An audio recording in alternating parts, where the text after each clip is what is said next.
wabarakatuh. Dewan juri yang saya hormati, Bapak Ibu Guru yang saya sayangi, serta teman-teman yang saya banggakan.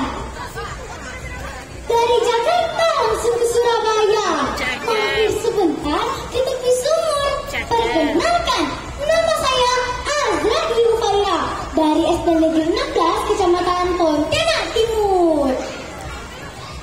Naik sampan di kala senja tiba, angin berbisik di Selat Ilalang.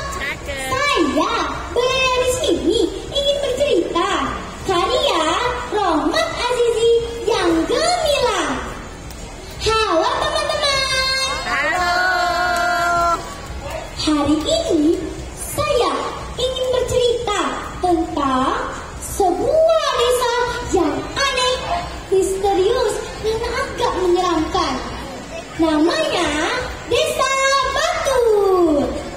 Cerita ini saya ambil dari buku antologi cerita rakyat Kalimantan Barat yang diterbitkan oleh Balai Bahasa Provinsi Kalimantan Barat dengan judul aslinya Legenda Desa Batur. Hayo, ada yang tahu tidak kenapa disebut Desa Batur? Kalau tidak ada yang tahu, izinkan saya bercerita sebentar ya.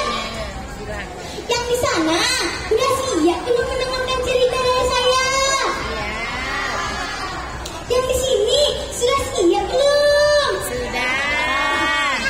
Kalau udah siap, saya mulai ya. Alkisah, pada zaman dahulu di Kecamatan Narin, Kabupaten Landang, terdapat sebuah kampung yang bernama Semangulapur. Suatu hari di desa itu akan diadakan acara pernikahan putri sang kepala desa. Lalu sang kepala desa pun mengundang kepada seluruh warganya.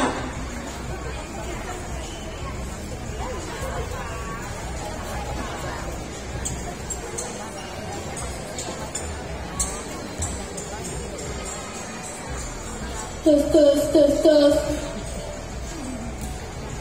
Selamat siang dan salam sejahtera kepada seluruh wargaku. Saya akan mengadakan acara pernikahan putri saya. Saya akan adakan pesta yang sangat meriah. Diharapkan kepada seluruh warga untuk menghadiri acara pernikahan putri saya. Terima kasih.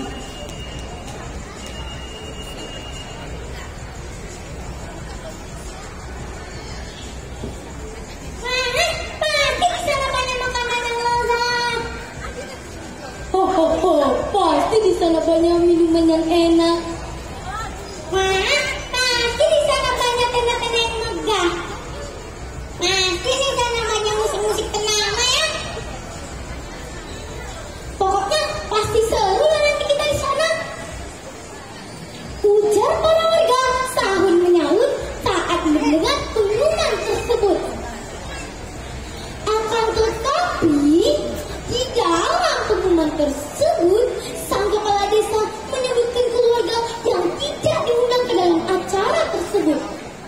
Keluarga itu adalah keluarga miskin yang terdiri atas kakek, cucu, dan kucing peliharaannya. Dalam beberapa hari kemudian, acara itu pun berlangsung. Acara itu diadakan begitu meriah. Semua para tamu undangan bergembira menikmati acara tersebut. Cucu dari sang kakek yang merupakan anak yang masih suka bermain dan bergembira berniat untuk datang ke acara tersebut. Sang cucu pun diminta izin kepada sang kakek.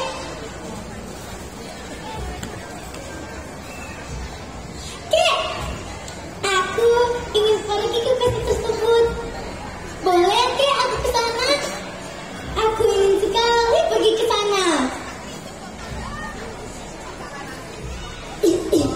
Jangan ya, Cuk. Kita dinas saja ya, Cuk.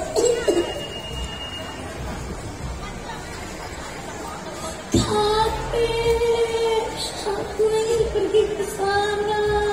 Di sana masih banyak makanan yang enak. Aku mohon kek, izinkan aku untuk pergi ke sana kek. Dengan lemah, lembut dan bijak, kakek pun menjawab. Cuk, kita ini miskin. Kita tidak diundang ke dalam acara pernikahan itu. Menurut mereka, kita tidak pantas untuk bergembira dan berbahagia bersama mereka di sana. Ujar sang kakek sambil bersedih. Kakek, aku mohon kek, aku mohon, izinkan aku untuk pergi ke sana kek. Aku lapar kek, di rumah tidak ada lauk. Sudah lama aku tak makan makanan yang enak kek. Aku mohon kek. Sang cucu terus memohon kepada sang kakek tanpa mengerti akan hal yang terjadi. Karena sang cucu terus memohon kepada sang kakek, kakek pun merasa kasihan kepada cucu kesayangannya. Akhirnya kakek pun mengizinkan cucunya untuk pergi ke peti tersebut. Pergilah Cuk ke pesta itu. Akan tetapi kamu ingat pesan kakek Cuk. Jaga diri baik-baik. Hati-hati di sana ya Cuk. Anak itu pun kegirangan dan bergegas pergi acara yang sedang berlangsung. Sesampainya di sana, semua pengunjung tertuju kepada anak tersebut. Sang kepala desa menyambut kedatangan anak tersebut dengan sebuah perkataan.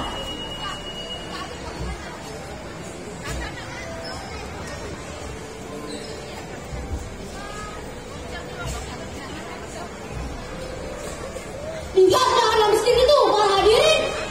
Dia datang baju yang lusuh, bau dan dekil. Dia berani datang ke acara pernikahan putri saya.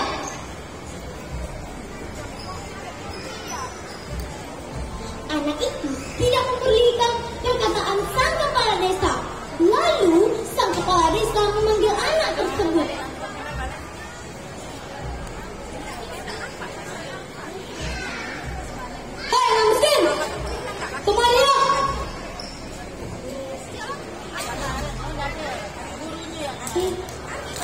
Iya Pak, ada apa?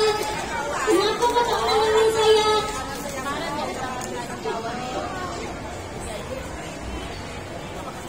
Saya beri kamu sepatu lagi untuk kamu membawa pulang.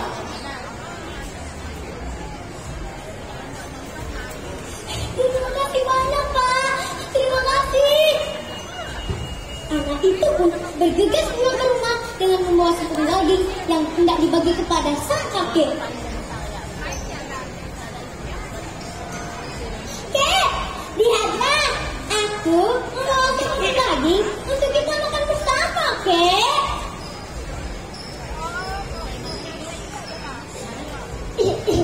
Tidak, Cuk. Daging itu untuk kamu saja, Cuk. Kakek masih kenyang. Anak itu pun tidak sabar untuk memakan daging tersebut. Pasti dagingnya enak sekali. Ke kampung, nanti kok datang ada.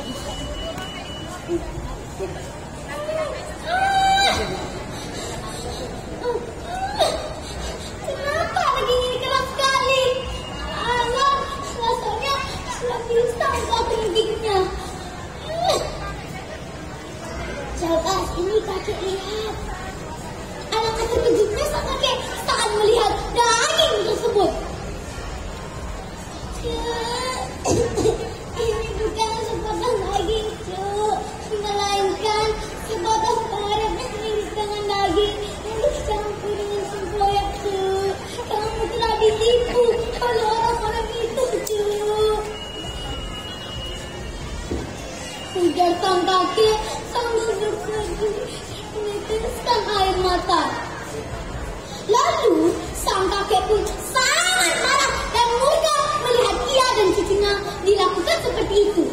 Lalu sang kakek pun memanggil kucing peliharaannya. Kucing itu dipakai maju dan didalami sehingga terlihat sangat lucu.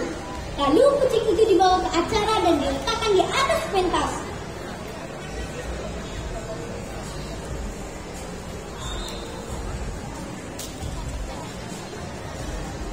Semua pengunjung tertawa melihat kucing itu.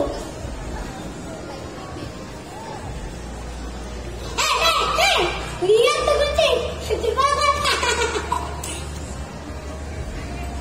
Saat sedang asik tertawa, tiba-tiba langit pun menjadi gelap. Awan berkumpul menyelimuti derasnya hujan. Di samudra petir dan bergemuruh di atas rintangan hujan. Dar! Dar! Dar! Dalam sekejap, semua pengunjung berlarian tak tentu arah dan merayaki diri mereka. Dalam kedipan mata, badai dan hujan pun mulai mereda, diiringi dengan hilangnya penduduk desa. Seluruh desa satu persatu berubah menjadi bongkahan batu. Nah teman-teman, konon kabarnya kakek dan cucunya membuat gua untuk tempat berlindung. Tetapi sampai saat ini belum ada yang tahu pasti keberadaan kakek beserta cucunya itu. Desa itu sampai sekarang masih ada ditemukan di area Kecamatan Narit. Menurut berita yang berkembang dari penduduk sekitar, apabila kita pergi ke desa itu dengan hati yang bersih, maka kita akan mendapati sebuah desa yang indah dengan penduduk yang ramah, sama dengan desa lainnya. Tetapi apabila kita pergi ke desa itu dengan hati yang kotor, maka kita hanya akan mendapati sebuah bebatuan yang mirip perumahan, bebatuan mirip manusia, dan lain sebagainya. Teman-teman, itulah akhir cerita dari legenda Desa Batu. Terima kasih telah mendengarkan cerita saya dari awal sampai akhir. Sekian dan terima kasih. Wabillahi taufiq wal hidayah. Wassalam.